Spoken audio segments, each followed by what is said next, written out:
Welcome to our Sunday night program starting at 7 p.m. Eastern Time, United States, 4 p.m. Pacific, all time zones in between, and all time zones around the world. We are here. We have many people listening from all around. It's exciting. Tonight, we're talking about financial problems that could be caused by past lives. Again, why are we talking about that? We're talking about that because of what Spiritism tells us. Spiritism gives us the absolute truth about karma and reincarnation. The two go together. When we have reincarnation and our life is created by what we've done the previous life, all the process is called karma, and the process is created for our next life as we are living this life now.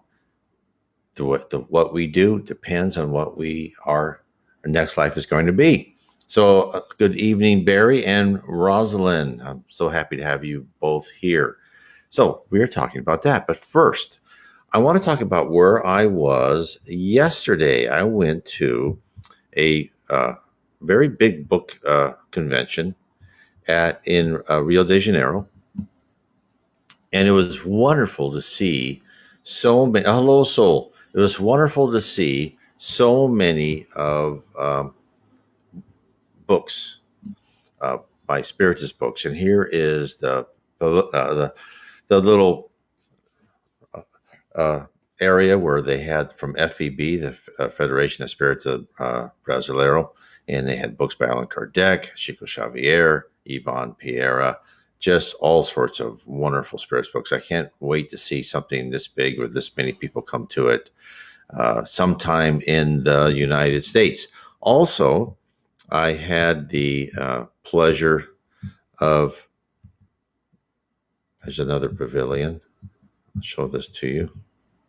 Oops, wrong one.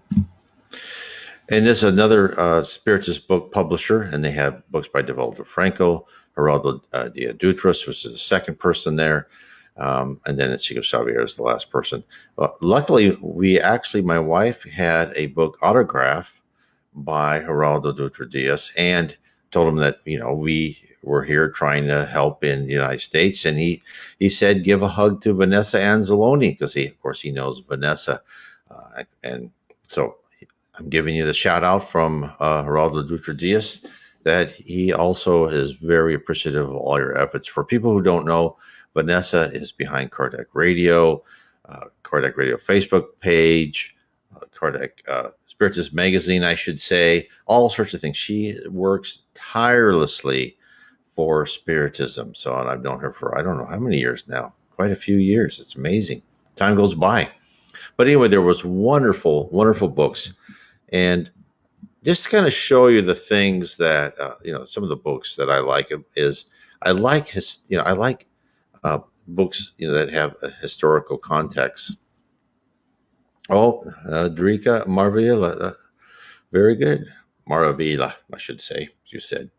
So this is one of the wonderful books I recommend. Of course, you can get this on the EDICEI bookstore site, which people may have noticed that if you click on the picture of Allan Kardec, the EDICEI bookstore site is down a little bit, but I was assured at the bookstore, at the book pavilion, it should be up in October, and then you can rebuy. And I'll relink that. Right now, I'm linking it to the Spiritist Society in New York. They also have books available, but and this is 2019 for those people on podcast. So, but this is one of the books. I just love the books by Emmanuel. 2,000 years ago, 50 years after. 2,000 years ago is about the spirit of Emmanuel when he was a senator in Rome and his interaction with Jesus and his family. It's a great book. But this is kind of a long introduction to some other books I saw there. And of course, I'm sure there's not everybody is interested like I am in some of these things, but there's one. Here's some new books that, of course, they're in Portuguese. I told my wife I am envious of her, which I shouldn't be. Oh, good. So you just started reading 2,000 years ago today. Yes, it's a great book. And here's the young gladiator, the O Jovem Gladiador. And so these books like this, and these are not fiction per se. These are actually written. They are psychographed by mediums. And of course, the book 2,000 years ago that Soul just started reading was psychographed by Chico Xavier. Emmanuel was his spirit mentor. And this is actually his story of his life during that time. And I won't go too far in that book because I don't want to ruin it for Soul, but it is a wonderful book. And then after you read that book, Soul, you should read 50 Years After. And then after that one, Hell Christ is another great book by Emmanuel. So I would recommend all of his books. So I just want to give that and make sure that Vanessa knew that we had a shout out to her. I know she's probably too busy to listen to me all the time, but if she does at a later date, hopefully she'll know that her friends in Rio are thinking of her. So wonderful. That's it. Everybody knows Vanessa. So, okay, let's get to what we're supposed to be talking about today. So we are talking about problems, financial problems that could be caused by past lives. And of course, oh, and Soul says, yes, I have both. Great. You're going to be uh, uh, in good shape for a while here. So I talk about what is happening to you today because of what happened to you in a past life. In my book, The Problem is the Solution: 7 Life Complications Sent to Test and Teach You. Now, when I'm going to post this video on YouTube and BitChute after we're done with our live streaming. So for anyone who wants that book or links to my website or other books, I have it all in the text below. But I recommend you, the best way is to go to my website, nwspiritism.com. You'll see all my books on the right-hand side navigation bar, or you can click on Allan Kardec. It'll send you to a bookstore where there's lots of Spiritism books. I recommend you survey anything you can. Of course, the first one, of course, I would like you to read is the Spirits book by Allan Kardec. And in fact, the movie Allan Kardec is out on Netflix. I saw that. It's has great subtitles. You can also, of course, you can do whatever you want to select in Netflix. It's wonderful. It's also dubbed if you prefer having it dubbed. So I would recommend, please tell your friends about the movie Allan Kardec on Netflix. It is excellent. It tells you about what he went through, how he discovered Spiritism, how at first he thought it was just a bunch of magic, charlatanism. So yes, so I would recommend, please tell your friends to watch that movie. I think it helps. So what we're talking about now is what happens when you have problems, what you should do. Now, tonight we're going to talk about financial problems. Let's see. Oh, yes, quanta energy, boa nessa momento. So there's lots of energy at this moment. That's what Trika says. Oh, and Soul says, I love them. Also, Soul saw the movie, so he gives it a thumbs up. And then if you like the movie Allan Kardec, look for the movie No Solar or Astral City. Actually, you'll see it. You can rent that. It's subtitled. It's not dubbed, but that's the first of the Andre Luis books by Chico Xavier, which I would recommend to everybody. You will not forget that movie. In fact, my wife and I and family, we kind of watch that like once a year. So let's talk about problems you have now, which were caused by past lives. In fact, I was just reading the book After Death by Leon Denis, and you can get that. I haven't found that on PDF, but I have found it. I got it on Kindle on Amazon. And it is, you can, of course, get it paperback, but I haven't found a PDF. But you can find a lot of Leon Denis books on PDF. But it is a wonderful book. And in fact, I was just reading part of it called After Death. And he was saying, if you really look at your life and you analyze the trials and tribulations you're going through, you can kind of figure out what you did before, right? Because Spiritism tells us that we must learn from our past mistakes. And how do we learn from our past mistakes? We are assigned trials and tribulations to go through in this life. And I tell you, if you can really internalize that, it's like, oh, okay, yeah, I understand. I'll learn from that. And it's really tough. And for me, it was very difficult with money problems. And it's no wonder that the vast majority of us, if not all, experience problems with money. Ever since humans have graduated from tribes and the barter system, the pursuit of wealth has been tied to practically every aspect of our lives. It's in our culture, right? If you don't make a bunch of money, you're a failure. It's like, oh yeah. The people who make a lot of money are considered, okay, you're a genius because you made a lot of money. It doesn't mean they really are a genius, but in our culture, it kind of says, well, yeah, you're smarter than I am because you made money.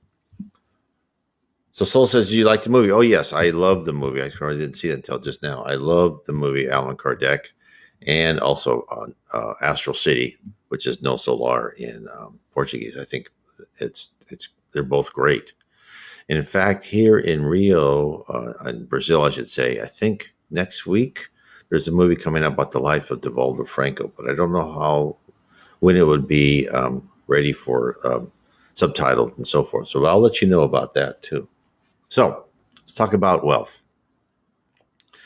So why do we want money? Well, we want it for power. We desire it for the luxury it supplies. We crave it for the security it promises us. Men know that money delivers them the most attractive women, while women long for the freedom to gather whatever is required, right? What they want, right? When we are young, money fixes all of our difficulties. Youth has no patience listening to anyone complaining who has more ready cash than they do. We've all been there, have we not? Our media, internet, radio, everything, social media, broadcast thousands of goods which would solve our problems. That's what advertising is all based on. You know, they're very smart. They took what Freud taught and then they used that for advertising. So if we only got that good, we would feel more comfortable. We'd feel happier. That's how they get under our radar. It's very smart. So if we only had the money, if we then we could buy the goods and then we would be happy, just like those people in that ad, right? And we're surrounded by items we urgently desire but are always for some reason out of reach because we have too much debt or whatever. And studies have been performed, this is very interesting, showing a constant thirst for additional wealth. From the poorest to the wealthiest, people want 25% more income, thinking that just this little increase will allow them to attain their goal. I thought that study was just wonderful because it really tells everything about human nature, doesn't it? If you just had that little more, and we've all done it in my life. I have. If I just had that extra, then I would feel secure. And of course, that all comes from our primitive emotions that served us very well in previous lives, right? If you just had the 25% more saved up or cows or whatever and things went bad fast, you could survive. You could eat enough. You would live, your family would live, the tribe would go on. We don't need that as we used to before. So this whole being on a planet of atonement is all about starting to replace our primitive emotions with more civilized emotions and ways of thinking. And the problem is with what money does to us is once you base your life, self-image and happiness on money, the treadmill never stops. I know I've been on there. Using others as a measure, you seem to focus on those with more and ignore the world of unseen poverty. You don't see it anymore. You're just looking at what's above you, right? Hence, it's no mystery that we have financial problems. If we only lived one life, we'd still have challenges with handling our assets. Throw in paying our past debts and our required hard lessons, the number of trials we must survive quickly multiply. Think of the times that you feel guilty the way you handled money in this life, either by not paying or giving too little or taking advantage of others, all because of money. I know I have certainly felt bad about actions I've taken in the past, and now ponder back further when you were in your past lives, a less mature and maybe a less honest soul. Imagine the schemes you pulled to increase your hoard of gold.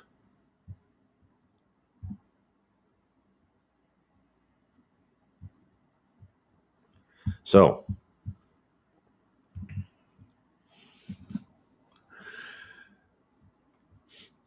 so therefore, I was just reading a comment. So, DSSC feels really good right now, very calm. That's excellent, Drika.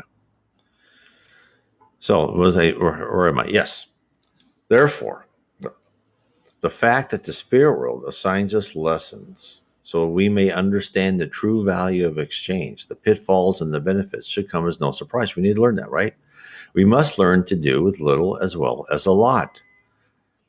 We must learn to treat others as we wish to be treated, even when it concerns money. The golden rule, according to our betters in the spirit realm, also applies in this circumstance, meaning we should pay a fair price for any type of goods or labor we purchase. And I know this is difficult. And and if you're going through a hard time right now and you're seeing these people with a lot of money, it's human nature to be a bit envious. But remember this, at some time in the past, you have been the richest person in the room, probably no doubt. You've also probably been the poorest person in the room. You may have been the downtrodden slave on some, you know, uh, galley in Roman, right? Sitting there having a very short lifespan, right? Rowing that galley, or you could have been the owner of 10 galleys and made a lot of money with those slaves working for you. We've all been on both sides, probably paying back past atonements, right? Past wrongs, and for other reasons. But when they say money is the root of all evil, does the spirit world agree with that? The answer is no. Spirit world does not say money is evil. And the answer is not to return to a primitive world where money is gone. There's just a barter system. Money is necessary to build infrastructure, fund companies, encourage inventions, and amass wealth to promote ventures to employ our hardworking fellow beings. Emmanuel, the spirit mentor for Francisco Chico Xavier, who brought us more than 450 books, wrote about money in one of the messages he delivered to Chico Xavier. This is what he said about money. Bless money so money may bless you. In fact, our lives do not depend on it, but money in itself consists of a valuable support for progress upon which life is improved. It is not love, however, it instills the sympathy and recognition in which, quite often, love appears in fountains of light. It is not health, yet it ensures the medicine that fights the infirmity. It is not peace, but it is a factor of equilibrium, either promoting work or extinguishing many of the debts that torment the spirit. It is not happiness, nevertheless, it can create joy for us by means of the good that it can distribute. Perhaps you may say, filled with bitterness of having watched so many go down the precipice of delinquency for not having been able to use it safely and productively, I should say. On our part, however, we take the liberty to ask if you know the entire inventory of the pain that money suppresses, of the tears it dries, of the affliction it undoes, of the cultural enterprises it supports, of the consolation it spreads, of the hope it sows, of the good work it performs, of the lives it saves, of the suicide and other crimes that it manages to prevent, of the industries that it encourages and maintains, of the intelligences it improves, or of the blessings of joy that it distributes. Neither censure the coin fortune or condemn those who keep it as they take on responsibilities and direct those fortunes to purposes we ignore. On earth, money is a lever that divine providence places in our hands. In managing it, one can marginalize the heart to darkness as much as one can assemble the luminous path toward greater life. In summary, money comes from God, but it is imperative to recognize that its usage comes from us. So, he's very wise, Emmanuel. So, when he says its usage comes from us, and that's an important factor to keep in mind, we should direct money. Money should not direct us. Money is not inherently evil or good. It all depends upon our decision. It is one more tool that we need to learn to utilize correctly. It's difficult since wealth is a device loaded with passion and power simultaneously. When we gain it, we are in ecstasy. When we lose it, we are in purgatory, right? It's hard to find anything like it outside of love and hate that has such a lasting influence on our emotional state. Hence, why we have trials to teach us the relative importance of money. Until we realize it is a tool for good and not for complete self satisfaction, to extract revenge, to show off, any other form of vanity of selfishness, only then will we be free of the trials where we obsess over gold.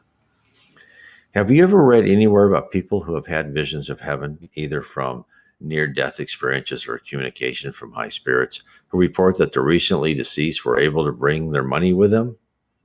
I haven't, right? Every time you read about near death experiences, no one comes back and say, "Boy, I sure wish I could make more money," or "I wish I had more money so I could, buy a bigger funeral casket."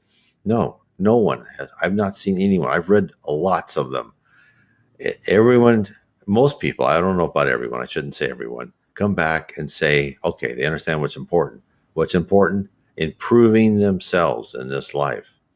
Therefore, money is an earthly construct to provide an ability to transfer goods and unit of labor from one person to another. It is a convenient and extremely efficient method of exchange. Nothing more, nothing less. And it all goes away once we shed ourselves of our physical body, right? When we become a spirit and we lose the cumbersome, dense outer layer we hold around for decades, our needs are dramatically reduced. We are more energy, hence food is less vital. Our thoughts, our actions, as an example, we create our own appearance, even our clothes, with our mind.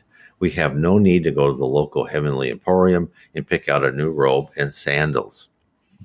Now, eventually, our planet will evolve to a superior world. In Spiritism, it is called a regenerative world. That's where a lot of spiritists say we are on the path right now. We are just started that first section of being on the path to be a regenerative world, where people are promoted for their merit and their service to others. A world where essentially everyone is one of the categories spanning the middle classes. You're not going to have this immensely rich controlling everything.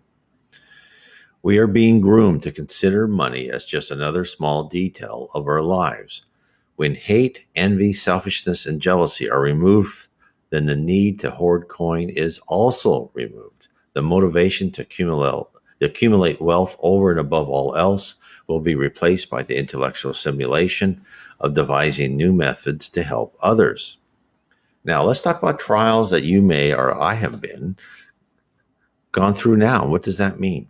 Let's talk about what happens when you lose a lot of money. This happened to me a couple times. And boy, was it painful. Now, I don't know. Have you lost a great deal of money? The exact amount is important. What is vital that you felt the loss was a tremendous blow to your plans. Keep in mind again that money is the root of all evil. Selfishness is.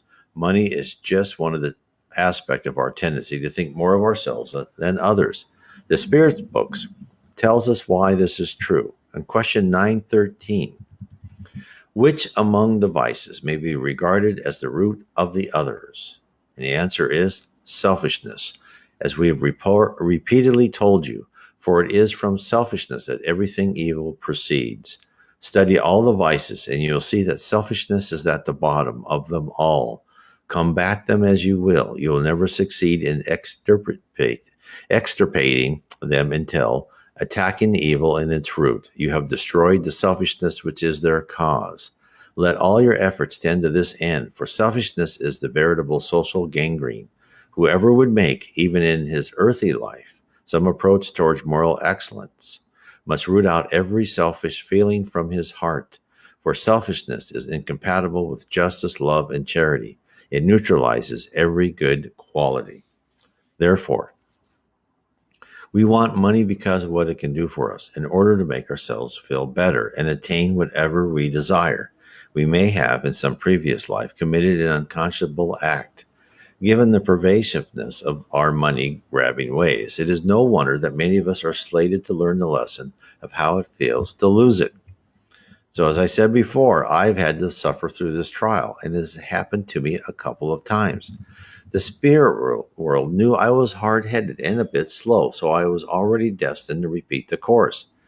In my life, each time I've received a windfall, either through a payoff from stock options or a company I worked for was sold and thusly given a rather large check to leave, thank you very much, I ended up with next to nothing. I am brilliant in that I have consistently managed to squander my precious pile of money. Now, it's not big. It's, six figures. To some people, that'd be a lot low, real low six figures. Other people, that would be nothing. But to me, it was a lot. And after each terrible blow of seeing my path to leisure dissipate, or at least my security, I suffered internally. Oh, my heavens. I replayed my idiot decisions over and over again. I experienced great emotional turmoil while railing at my stupidity. And believe me, I didn't bet it on the horses. I didn't use drugs. I didn't do, I thought I was making prudent investments, stock investments. Of course, they were all wrong. That's how that's how idiot I was. So and then each time when I thought I was doing something that would have a decent return, right? Not the minimal return. I took risk. I knew they were risk, but the fact that they went down solo to almost nothing was just amazing. And then, if I just heard myself saying that, 5 or 6 years ago, I think, what a putz, right? The guy's a putz. Now, yes, I am. I'm a testament to the truism that life has a way of proving one's pride wrong time after time. I should be more accurate and say the spirit world will push the lesson we need to learn as hard as it is needed to make an everlasting impression. I can only surmise I had resisted some previous attempts to thwart my yearning for ill gotten gains. Say they weren't large, right? But and I've been broke, and I've been broke where I had less than a month living in the bank with debts and no assets except the house I had to sell in order to pay off what I had. Oh, there's Jacob. Hello, and Adriano. Hello to you. So yes, I have been down there, um, and at the same time, as an added bonus, I was out of work for most of the time. I worked as a consultant wherever I could. All this occurred after the year 2000 economic downturn. A lot of people won't remember that.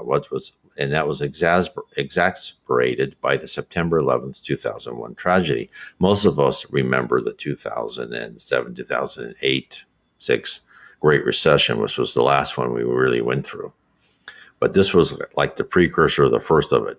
And boy, was it hard to find a job, especially in the IT industry. So as what happened to me, as the gross national product headed downward, I did too, right? Losing what was so important to me made me very depressed, despondent, and disoriented. I allowed self pity to sweep over me like swamp fog, right? An odor of decay settled in my soul. I reacted to my plight in the exact opposite of how I should have acted. Everything I tell people so they may prosper in their times of troubles, I violated. If there's a grade lower than an F, then that would have been mine. What was worse is that after I recovered, I had learned nothing at the time. It took me till I got to when I discovered Spiritism that I finally learned my lesson. Now, upon reflection, I did discover a few facts. One, life didn't stop without money. It's stressful trying to survive and get back on your feet, but it did focus my resolve and swept away the cobwebs in my mind, right? It released me of plans that would have solved nothing, like, oh, I want that extra car, or I want that, summer home, right? All those like just poof, gone. I discovered that my daily routine wasn't much altered. I simply discarded that which I couldn't afford with lowered expectations, and I gained peace of mind. The spirits tell us that self denial is like pruning a tree, that you grow stronger the more material you shed. Any wealth, property, or assets we accumulate are all temporary. All physical items decay. All leave our grasp the moment our spirit is free of our body. We are left with who we are. Someday, knowing that you are immortal, the whole earth will decay away. There'll be nothing. Whatever you think is important to you now will not be important in, who knows how many lives. And I've forgotten how many more billions of years the Earth will last. But in some point in time, when the Earth becomes a red giant, or the Earth stops, the Earth is slowing its rotation, stops rotating, all life will be gone from Earth. So nothing we have is going to be forever here in the physical, the material plane, right? What we have forever is in the spirit plane. And that's why when we change from our spirit, right, in its first place in the body of a newborn to the death, that's a sum total. All we have is a sum total of the lessons we have learned. Our evolution consists of a strengthened sense of purpose, our capacity for self-discipline, our ability to calmly march through rugged terrain. The only differential in the level of our character counts towards our ascendancy. The spirit realm will replay this little edifying drama, whatever they're supposed to learn, right? For me, it's money, right? As many times as it takes. Who knows the number of fortunes I've lost in previous lives? I shudder to think how stubborn I was before I finally grasped the truth. Now, why did I have to do this? What did I do in my previous lives? Well, I've been told in meetings, in medium meetings, I've been given letters by spirits saying that I was in charge of people. I don't know in what capacity, but what I did, instead of helping them, I took money from them. I went after treasure instead of being responsible towards those who I had, uh, direction over. Those people in my charge, I used them instead of helped them. And I think, okay, that makes total sense. And then what's happens though, what the spirit world doesn't just teach you one thing; it teaches you multiple things. And that's why we need to learn. We really need to analyze what we've gone through and learn the lessons we need to learn. Now, think of it like as a director guides an actor to reshoot a scene over and over until it's right. Our betters in the spirit world know us all too well. We are a familiar quantity to them, and the severity of the plan to modify our best behavior fits perfectly with our previous performance. Therefore, in hindsight, I rejoice in my suffering, for it repairs a fundamental defect that I had allowed to remain in place for far, far too long. To me, money was way too important. Now, am I saying give up everything and wear a hair shirt? No, I'm saying is be happy with what you have. Don't get in debt. Live according to your means. Save for a rainy day, right? The spirit world says all these things are wonderful. If you have lots of money, there's nothing wrong with that. Let's take some other examples, not just me. There's a story in the book, Memoirs of a Suicide, another book I really recommend. It's a great book by Yvonne Pereira. And this book illustrates how plans are made for us in accordance to what we did in our previous life. Now, this book is really about Camilo's life in the spirit world after he had committed suicide. Now, in the book, Camilo talks about he's in a hospital for people recovering from their terrible mistake, right? Suicides. All of the people in this hospital were all suicides. And he makes friends with a group of his contemporaries. And each of them has their own story of why they made the choice that led them to be together, right? One of his comrades is getting ready for a trip back to Earth to live again, to restart the lessons he so sorely requires. Now, his friend's name is Geronimo. He defrauded what he did in his previous life because why he created suicide. He defrauded his business associates, lost all of his money, and fled the situation he created by committing suicide. He cowardly abandoned a wife, a son, and 3 daughters. He left them all destitute. Then Geronimo tells his friends about his plans for his next life. Now, notice I say he tells his friends about his plans for the next life. As I think with the vast majority of us, we in concert with our spirit mentors help plan what we are going, our trials and tribulations in the life we are living now. This is what he said. I won't be able to have children by not looking after my family, by rejecting halfway through the honorable responsibility of being head of the household in order to help me ascend in merit. I put myself in the wretched position of not being granted the chance of building a family and being a father again in my next existence. However, in order to mitigate my ugly behavior towards my wife and children, I promised Mother Mary, the sublime mother of my Redeemer, whose materials solicitude rehabilitated Margarita and Albino. To employ all my effort, those were the names of his daughters. To employ, actually, what they did, and let me say this, what they did in the spirit world is if you have a family and they'll say, okay, we're going to help your family because they want to help everybody. We're going to help them. These poor Margarita and Albino were both very, had no money. Right, the father left them nothing, so they helped them find a good position, find some shelter. Right, find someone to help them. So so Geronimo says he's going to employ all my efforts when he's in his next life to assist orphan children and to somehow build shelters for them and to become their guardian as if they were my own. So Geronimo has planned for his future life to compensate for what he did in his previous life. He also has planned his financial status in his next life.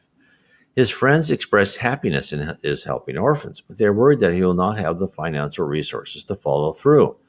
Then he informs them that at first he will be rich, born into a wealthy family. Next, this is what he says. May heaven allow it, indeed, my friends, because before or after the financial ruin that awaits me during my expiatory existence, I shall become the supporter of many, many orphans. So notice how for each of his major failings he'll have to redeem himself in one way or another. Once again, he shall recognize the despair of bankruptcy and the complete withdrawal of all of his old friends. He shall deeply feel the pull of suicide, but if he wishes to be victorious in his new life, he'll have to resist that urge with all of his abilities. Again, this is another theme you read about that with suicides. What they will do is a suicide at the same age they were in their previous life in which they committed suicide. They will again they'll feel that urge to commit suicide. They're going to have to stop. They're going to have to say, no, I'm not doing that. So, to repair his thirst for wealth, the spirituality, God, the spirit world, the spirit realm, whatever you want to say, doesn't take the easy path and place him in poverty for his next life. That would be punishment. No. Instead, a plan of education for him has been created. We're not just being reprimanded in our lives. We are being taught. This is why I want everyone to make sure you are never being punished. You are being taught. It's like when you're in second grade and you're given a test. Oh, I'm being punished. I have to do the spelling test. No, you're being taught. Your parents will say you're being taught. Your other friends will probably tell you you're being punished, but that's friends at that age, right? So what does that mean? So he'll once again experience a life of luxury and all that entails. Next, he shall see what it feels like to lose all that he had, to sense what the men and women felt when he stole their money in his previous life. He shall comprehend the brutal side of society which ignores those without, for he will be a non person to his old acquaintances after his fall. Now, the spirit realm doesn't leave Geronimo a broken man. He is allowed to remain with the love of the orphans he contributed to when he had money. He will understand love given without seeking recompense. He will be among children who want more than money from him. They want to be loved and to give love. His heart, if he so chooses to grasp the full experience, will grow immensely. If you stood next to Geronimo on his planned journey, you would see a man destroyed and doomed to a life of suffering amongst the poor children he had once helped. Instead, if you stood on a pedestal peering over the course of both of his lives, you would see an action caused by selfishness, a necessary lesson concerning the effect of what he did, then a redemption and a personal growth. At the end of his second life, you wouldn't consider Geronimo a broken man, but a man who had acquired character and knowledge, a man with a deep comprehension of the importance of love, responsibility, fraternity, and charity, a man ready to advance to the next level. So let's go on. Let's go on with more lessons. So take heart and let's talk about envy. Don't envy those who drive the latest cars and get to relax on the luxurious yachts. They all have their own arc of intensive training ahead of them. In a past or future life, you too will have been or will be in that position. You shall know appearances are deceiving. Being rich is a trial full of perils. Maintaining your humility, love, and fraternal sense is difficult. Most will fail. It takes a mature spirit to know how to utilize God's gift of wealth. That's why that's why they're saying being rich is one of the hardest trials. And when you're rich, it must be employed for good, to build edifices for society at large, to prepare the world to be a kinder and gentler place. An article in Allan Kardec's monthly magazine that he published in 1850s provides clues. Well, big thunder out here in Rio right now. To how the spirit world will set up trials for us. A group of mediums talked to a recently deceased spirit. He was well known in the community as a miser. They talked to him because there had been reports that his spirit had roamed some of the houses that he once owned. The spirit was born fairly well off. He had multiple houses and he rented rooms in each of the houses. To maximize his income, he lived under the stairs in a tiny room in one of his homes. It was known that he loved counting his money. The group talked to the spirit and found he gravely lamented the loss of his properties and his gold. He could not see anything but his material possessions he had while living. He was trapped on earth, longing for what he no longer had. The group, this medium group, who talked to the spirit, then asked a high spirit how the miser got himself into this position.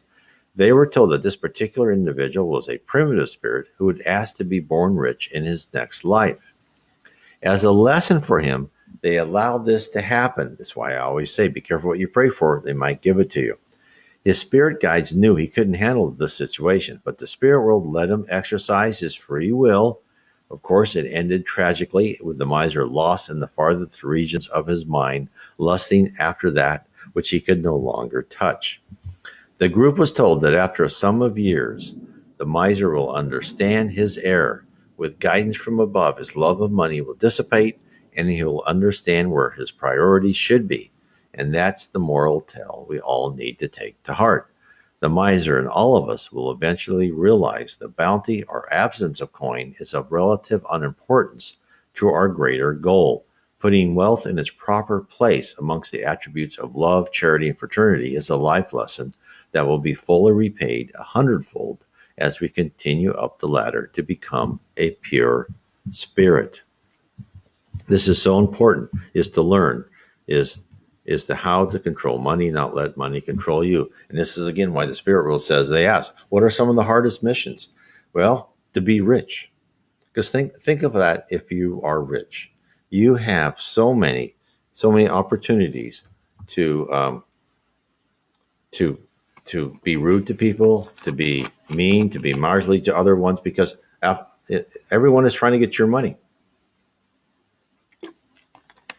And of course, if you're mean to them and you still have a lot of money, they'll come right back to you and ask for more. There's a lot of opportunities to do not good when you have quite a lot of money. Therefore, it is a very hard trial. Now, the spirit world says, and if people have asked, if I have a lot of money and I've done what I think is good for it, should I leave it to my family, right? My children. The spirit world says that if you have money, is yes, go ahead and leave it to your children, because God and the spirit world will decide if they get to keep it or not. There's nothing wrong with you having money and giving it to them. But of course, you have to look at all money is all really a loan from God to use for whatever purposes that you were on earth sent for, right? And if you use that just to buy yourself luxuries, that's okay. If you're, as long as you're not hurting other ones, all you're doing is hurting yourself, and you're just parking. If you're living a life of richness, then that was a big thunder out there. Then you're just dissipating what you've got. If you use that wealth for good and you're helping people, then you're still humble and you're nice, right? You're gracious and you're consistent, and you have to be hard at some points, right? You always have to say no at some time, but as long as you can, be as fair as possible, then that is a great victory for you. So that's why I don't want anybody to think when I talk about financial problems that, I should get rid of all the money. No, you need to be responsible with it. But this is the great thing about Spiritism, is when you have these trials, when you see what you've done. If you, like me, if you lost money in the stock market, if you've loaned friends and they never paid you back, or you invested in a business and it went broke, Well, those are great lessons, actually. And sometimes, like even investing in a business that you tried yourself to make successful, that's not a financial problem. That's really more of a growth to let you know what it takes to become successful. And it shows the stick to itiveness and the discipline you need to have. So, what I would recommend, because this is just one, and I'll go through other types of, of situations like marriage and couples in my next Sunday night program, is I would recommend that you analyze what you've been at, right? And don't regret what you've done. If you've done things like I have, right, and lost it, or been rude to people you shouldn't have when you did have money, is don't let that eat you up, because the spirit Joanna D'Angelo says that when we have a problem, when we've done something wrong, look at that as an arrow in the quiver and you shoot it out and it's gone, right? Analyze it. Don't get depressed. Don't punish yourself. Learn from this. All the spirit world wants you to do. They don't want you to cut yourself because you did something wrong, or the old times where they whip yourself, self-flagellation on the back, right? What does that do? Nothing. It does nothing for you, and it puts you in this cycle of depression. It's worthless. John Angelo says, no, don't even go there. And of course, she says the only people who are weak who say they are weak. So analyze it, move on, do better next time. The spirit world, if you've learned your lesson, you're not going to go through this again. They're not doing things to say, oh no, you have to be punished for this. No, or it's none of that. It's for our edification, for our to change our character and our attitude and to make ourselves a better person. That's why we go through these things. And that's why the title of the book is The Problem is the Solution, because the solution to your problems on earth is really set to us by the spirit world. They are giving us a clue of what we need to do. Let me go through this too, just one more time, because I think this is a valuable.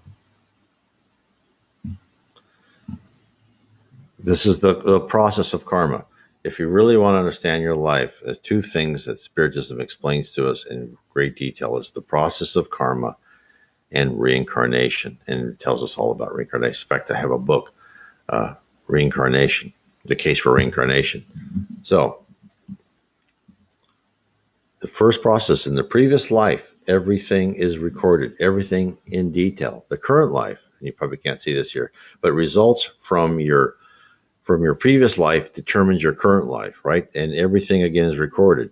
Now, your next life, your present life is recorded, and it will be used to determine your next life. So what you are now, like this here, see? So current life results from your previous life determines the plan, trials, and episodes of your current life.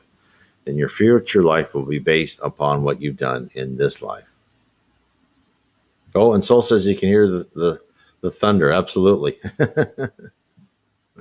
I know there's some big thunder right close to me. So that's important. And then, therefore, when things come your way, be prepared for them. Understand that they are all there meant for a reason. The problem is the solution. What we are talking about is that you're going through trials and tribulations, which will help you repair your past mistakes. And I'll show you this here. So hopefully there will be links to this book down below. And of course, go to my site, nwspiritism.com, and you can see that book on the right-hand navigation side bar, I should say, and all my other books where I've talked about my series of 3 books, Heaven and Below, Spirits in the Spirit Universe, and how we are guided by spirits, which really tells you a lot about the processes and organization of heaven all around us and the whole around the earth. And then my book, How to Live, which is, I think, is a great one for people who want to understand how to ascend. It's based on 24 stanzas of a poem by Andre Luis, given to Chico Xavier. It's very short, like 3 or 4 words, but I go into detail what is meant by that, but what the spirit world means by that, and then how do we attain it. All these things will be there to help you understand your life and how to improve your life and what is important. And lastly, if you are interested in learning more about Spiritism, besides reading my books, reading other books, just like Souls, as you're reading, reading 2,000 years ago. These books you can find on the Spiritist website. I'll have links to Spiritist store on my site. You can look them up on Amazon.com. But if you want to just talk about Spiritism and have us help you go through this and talk about your problems and how, what you can read, what you can do as far as, to help yourself through these, go to spiritismstudy.org. You can scroll down a little bit. You can get an appointment with myself or Sergio. There might be other people volunteering by now. And what I will do is it will send me an email and you'll say that I want to meet, let's say at Thursday at 7 p.m., whatever time zone you're in. I'll send you an email saying, yes, I can do that. And I can meet you by Skype or WhatsApp.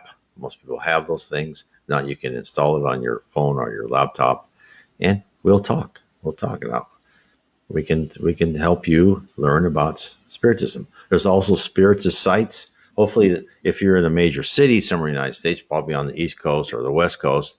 Yeah, I know these are few and far between right now. Hopefully, in the future, they won't be.